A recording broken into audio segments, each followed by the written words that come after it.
नमस्ते दोस्तों, स्वागत है आपका एक्सप्लेनोपीडिया पे। आज हम बात करेंगे अटैक पार्ट 1 के बारे में। तो इसका जो अभी टीज़र आया है, उस टीज़र की मुझे सबसे अच्छी चीज़ ये लगी कि इसके एक्शन धांसू हैं। ये मूवी एक सुपर हीरो एक्शन मूवी है। इस मूवी में लीड रोल में हैं जॉन अब्राहम, रकुलप्रीत सिंह और जैकलीन फर्नांडिस, और साथ में प्रकाश राज भी हैं जो कि एक सपोर्टिंग रोल में हैं।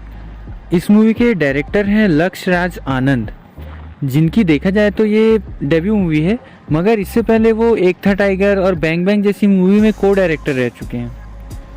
अब अगर मैं अपना ओपिनियन दूं तो मैं पर्सनली ऐसा चाहता था कि बॉलीवुड भी एक ऐसी सेंसिबल सुपर हीरो मूवी बनाए जिसको मैच्योर ऑडियंस भी जो है वो इन्जॉय कर सके। और इस मूवी का जितना टीज़र ट्रेलर जो आया है वो देख के ऐसा लग रहा है कि ये मूवी सिर्फ बच्चों को सेंटर्ड लेके नहीं बनाई गई है, ये मूवी मैच्योर ऑडियंस के लिए भी बनाई गई है, जो कि एक बहुत अच्छी बात है। अगर सच में मूवी में एक सेंसिबल स्टोरी लाइन होती है, एक अच्छा एक्शन सीक्वेंस होता है, तो मूवी डेफिनेटली सक्सेसफुल होगी। अब अटैक ये जो मूवी है, इसके ग्राफिक्स में तो मुझे कोई कमी नज़र नहीं आ रही है। एक बॉलीवुड मूवी के हिसाब से एक बहुत अच्छे ग्राफिक्स और सेंसिबल एक्शन सीक्वेंस के साथ ये मूवी बन रही है। इस मूवी के बारे में एक छोटा सा नेगेटिव थॉट मेरा इसलिए भी है क्योंकि इसके जो राइटर हैं वो एक्चुअल में जॉन अब्राहम हैं।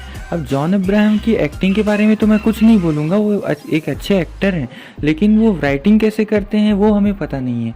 और मुझे ऐसा लगता है कि मूवी की जो आत्मा होती है वो होती है उसकी स्टोरी। अब उसकी स्टोरी का मतलब है कि हीरो का क्या भाव है उस मूवी में और चीज़ें किस तरह से हमें एक्सप्लेन की जा रही है, ये सारी चीज़ें जो हैं वो एक राइटर बहुत अच्छी तरह से कर सकता है। अब जॉन अब्राहम ने इसकी स्टोरी को कैसे डिज़ाइन किया है वो तो मूवी देखकर ही पता चलेगा, और मैं पहले से जज करना भी नहीं चाहता इस मूवी को।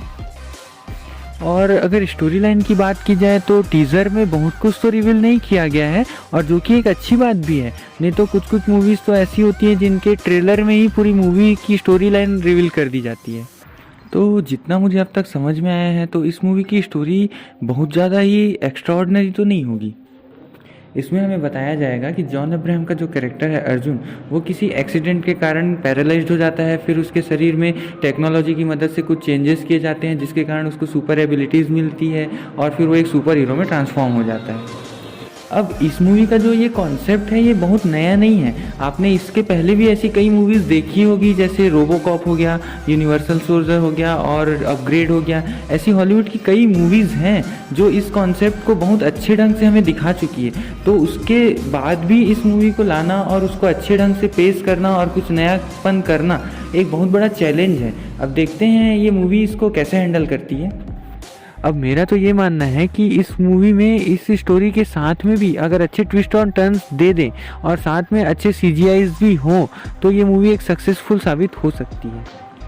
अब हम बात कर लेते हैं उस एलिमेंट के बारे में जो एक मूवी को ऑर्डिनरी से एक्स्ट्रा ऑर्डिनरी बनाती है। तो सुपर हीरो मूवीज़ में वो एलिमेंट होता है सुपर हीरो का ओरिजिन। तो मैं आपको बताता हूँ।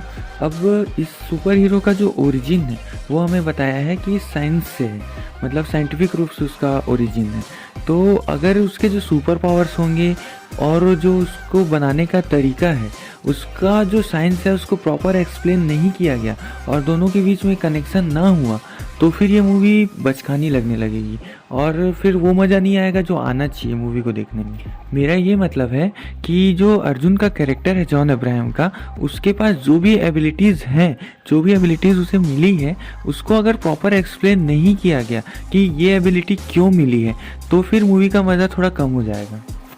एग्जाम्पल के लिए आप कोई भी सुपर हीरो सक्सेसफुल मूवी ले लो, तो उसके सक्सेसफुल होने का कारण ही यही होता है कि उसमें जो हीरो का ओरिजिन है वो प्रॉपर एक्सप्लेन्ड होता है। एग्जाम्पल के लिए आप ले लो स्पाइडरमैन को।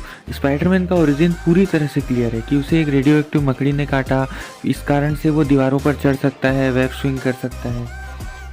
या फिर आप इसी से रिजेंबल करता हुआ, इस मूवी से रिजेंबल करता हुआ एक कैरेक्टर ले सकते हैं जो कि है कैप्टन अमेरिका।